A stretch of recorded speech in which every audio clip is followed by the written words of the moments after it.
কম খরচে কিভাবে মেঘজোড়া রিসোর্টে আসবেন সেটা দেখতে পাবেন আজকের এই ভিডিওতে। কখনো কি ভেবে দেখেছেন মেঘকে হাত দিয়ে ছোঁয়ার অনুভূতি কেমন হতে পারে?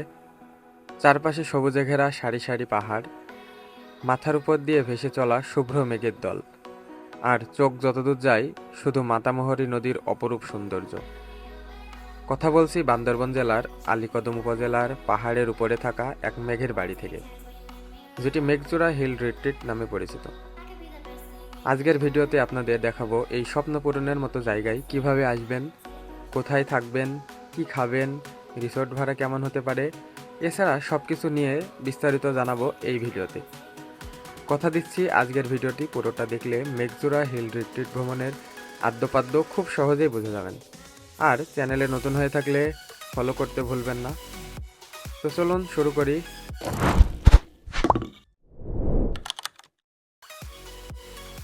আমরা যাত্রা শুরু করি কমলাপুর রেল স্টেশন থেকে। যেহেতু আমরা সবাই স্টুডেন্ট বাজেট নিয়ে একটা ট্যুর আয়োজন করি, সেক্ষেত্রে আমরা ব্যবহার করি চট্টগ্রাম মেইল ট্রেনটি। আর এই ট্রেনটির ভাড়া পড়ছিল 130 টাকা করে।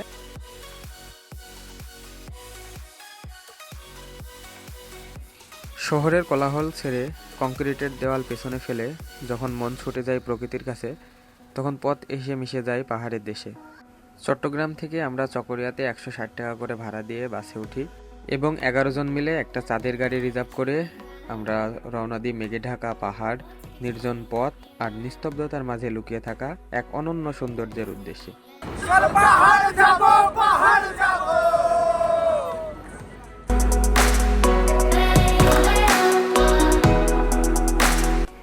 হাই এভরিওয়ান,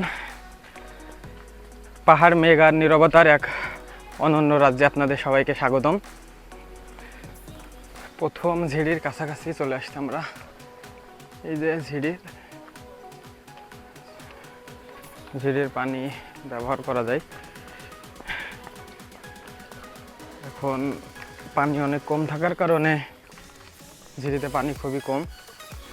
আপনার হচ্ছে এই রাস্তায় হচ্ছে মেন রাস্তা হচ্ছে এদিকে চলে যাবেন, ডান দিকে যাবেন ও বাম দিকে যাবেন, এরকম এরকম হাঁটবেন তো বাম দিকে যাবেন না, দুইটা অপশন আছে, ওইদিকে যাবেন না, মানে এদিক দিয়ে উঠে পড়বো উপরে, তাই তো?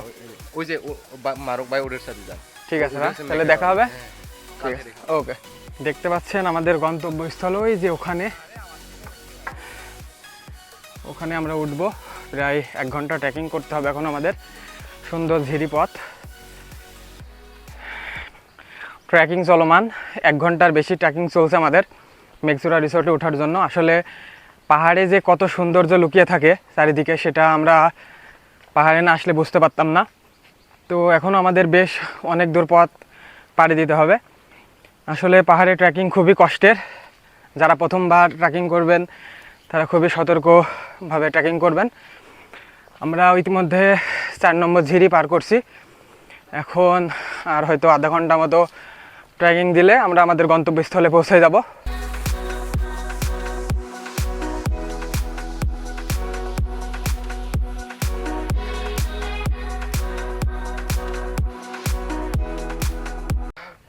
ফার্স্ট যখন ইউটিউবে ভিডিও দেখছিলাম নাসাইং হোম মামুন ভাইয়ের, তো ভিডিওটা দেখার পরে নিজের ভিতরে কনফিডেন্স ছিল যে তারা যেহেতু 4-5 দিন ধরে হাঁটে, আমরা তো 4-5 ঘন্টা হাঁটতে পারবো। আসলে বিষয়টা সম্পূর্ণই ভুল, কারণ পাহাড়ি রাস্তাতে ট্রেকিং করা ব্যাগসহ অনেক কষ্টের। আপনারা যারা ট্রেকিং করছেন তারা অবশ্যই জানেন।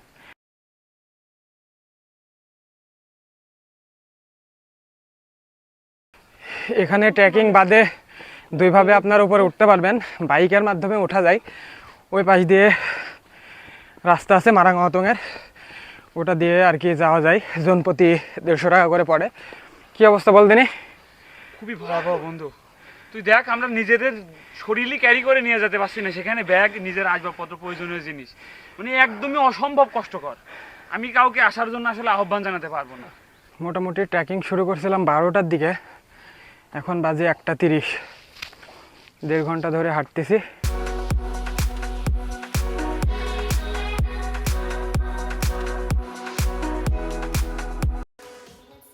তো অবশেষে আমরা আমাদের গন্তব্যস্থলে পৌঁছে যাই এবং 1500 টাকা জনপ্রতি ভিআইপি রুমটা আমরা গ্রহণ করি। আমরা আমাদের রুমের উদ্দেশ্যে যাচ্ছি আর কি। আমার বন্ধু আশিক রুমটা খুলছে।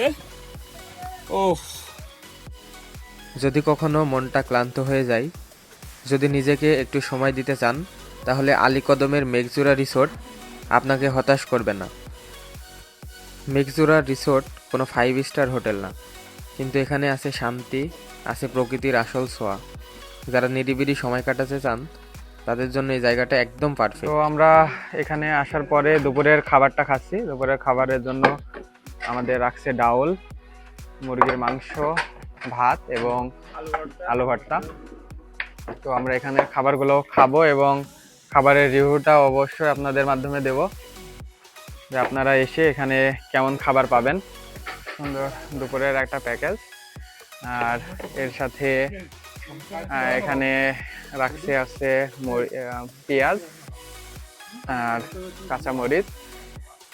সুন্দর একটা আইটেম। এখন খেয়ে দেখবো খাবারটা কেমন হয়েছে।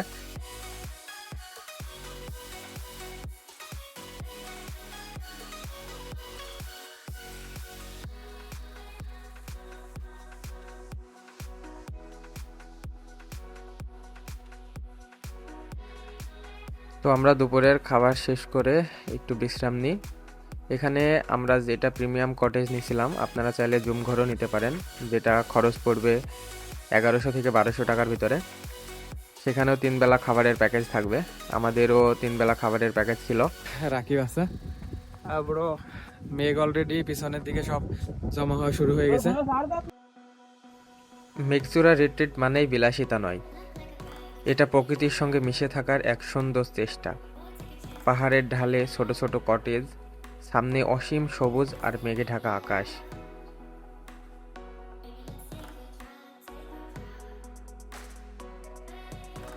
পাহাড়ের একদম সর্বোচ্চ চূড়াতে আমরা আপাতত অবস্থান করছি। এখান থেকে মোটামুটি সুন্দর একটা ভিউ পাওয়া যায়। এই যে এখান থেকে দেখা যাচ্ছে ভিউ পয়েন্টটা।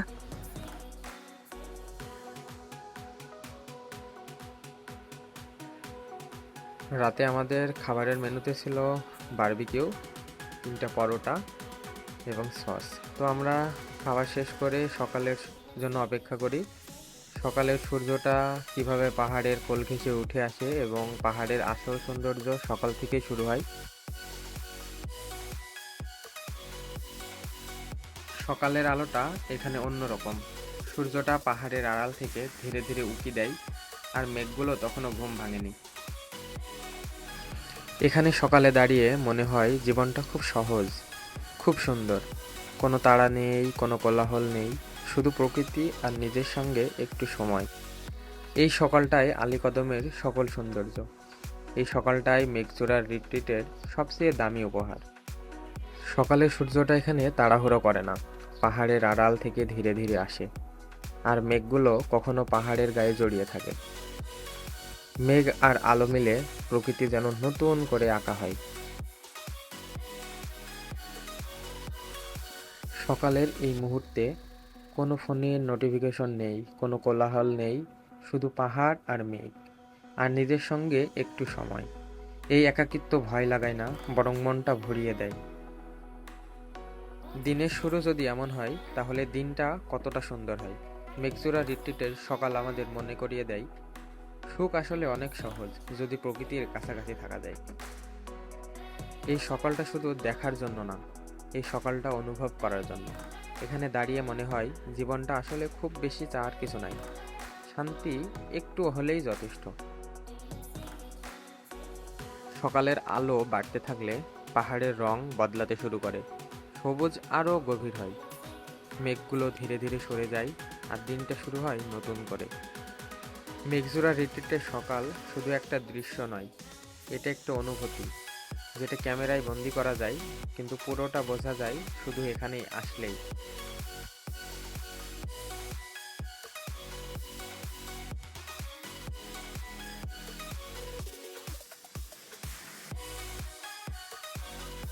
মেঘজোড়া রিট্রিট তখন জেগে ওঠে যখন চারপাশে হালকা হাঁটাহাঁটি করার মানুষজন, কারোর হাতে ক্যামেরা, কারোর হাতে প্রকৃতি দেখার তৃষ্ণা জাগে। পাহাড়ি পথে একটু হাঁটলেই নতুন নতুন দৃশ্য সামনে আসে, সবুজ গাছ, বাঁক নেওয়া পথ আর দূরে দূরে পাহাড়ের স্তর। দিনের আলোয় পাহাড়গুলো আরো স্পষ্ট হয়ে ওঠে। সকালের মেঘে ঢাকা রহস্যটা এখন রূপ নেয় খোলা সৌন্দর্যে। এগুলো পাহাড়ের ঝুমঘর, দেখতে অসাধারণ কিন্তু অনুভূতিতে অতুলনীয়। কাঠ আর বাঁশে তৈরি এই ঘরগুলো প্রকৃতির সঙ্গে মিশে থাকে। ঝুমঘরের সামনে দাঁড়ালে চোখের সামনে পাহাড় আর মনে শুধু নীরবতা। মেঘচূড়া রিসোর্টের ঝুমঘরগুলো আমাদের মনে করিয়ে দেয় সহজ জীবনই আসল বিলাসিতা। ঝুমঘর শুধু থাকার জায়গা না, এটা পাহাড়ি জীবনের প্রতিচ্ছবি, যেখানে মানুষ কম চায় আর প্রকৃতিকে বেশি ভালোবাসে। মেঘচূড়া রিট্রিটের ঝুমঘরগুলো আমাদের মনে করিয়ে দেয় সুখ মানে শুধু বড় কিছু না, সুখ মানে প্রকৃতির সঙ্গে একটু মিলেমিশে থাকা।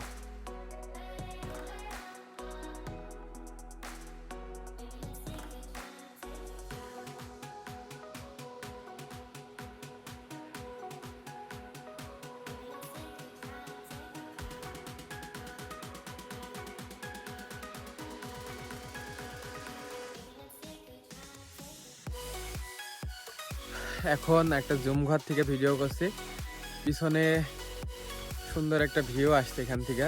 এখানে আমরা এসে বেশ ভালো এনজয় করলাম। আজকে যেহেতু আমাদের চেকিং ডে, আমাকে বার করে দিবে 10:30-এর দিকে। সময় থাকতে থাকতে এখনই ভ্রমণে বাড়িয়ে পড়ুন, এটাই উপযুক্ত সময়। যারা এখনো ভ্রমণে আসেন নাই তারা বাংলাদেশের কিছুই দেখেন নাই, আপনারা অবশ্যই বান্দরবনে আসবেন এবং বান্দরবনের গহীনে যে সৌন্দর্যগুলো আছে এগুলো উপভোগ করবেন। এটা মেঘচূড়া রিসোর্ট মারাঙ্গিয়াংতনের একটু নিচে, কিন্তু পিছনে দেখতে পাচ্ছেন কি অসাধারণ একটা ভিউ। মানে কল্পনা করা যায় না যে এত সুন্দর একটা ভিউ পাবো। তো আজকের ভিডিওটা এই পর্যন্তই। সবাই ভালো থাকবেন আর আমাদের ভিডিওটি ভালো লাগলে অবশ্যই জানাবেন।